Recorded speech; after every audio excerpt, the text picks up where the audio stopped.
یہ بات بھائی یاد رکھنا، کچھ بھی نہ اس مرتبہ لے کے جاؤ، یہ لے جانا۔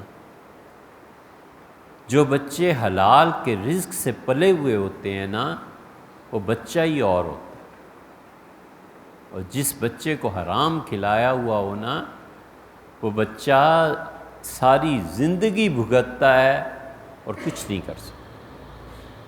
جو نحوستیں اور جو بے برکتی اور جو فساد اس سے خاص طور پہ حرام سے پلے ہوئے بچوں کے رزق، خون اور جنس، ان تینوں میدانوں میں وہ ٹاپ پہ کہیں چلا جاتا ہے۔ رزق کمائے گا، جس حرام سے پرورش ہوئی ہے اسی حرام میں ملوث ہوگا۔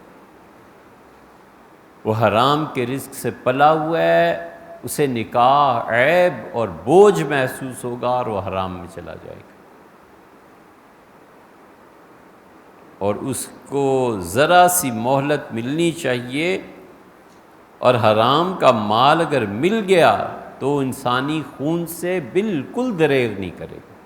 اس حرام کے پیسے کی یہ تین نحوستیں اولاد میں آتی ہیں۔ اب اس میں کیوں آئی ہیں، یہ کیا ہوا ہے، اللہ جانے رو، اللہ اپنی پناہ میں رو۔ کبھی ایک لقمہ اپنے بچے کو حرام کر، بالکل افاقہ کر لے، بہتر ہے۔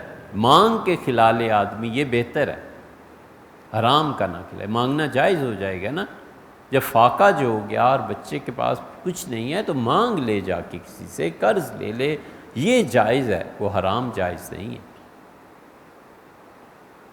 اس کے بڑے برے اثرات نکلتے ہیں، معاشرہ تباہ ہو جاتا ہے، لوگوں کا قتل ہو جاتا ہے، عورتوں کی عزتیں لٹ جاتی ہیں، اور والعیاذ باللہ مالی فراڈ، سکینڈلز، رشوت، یہ سب چیزیں اس شخص کی زندگی میں آ جاتی ہیں۔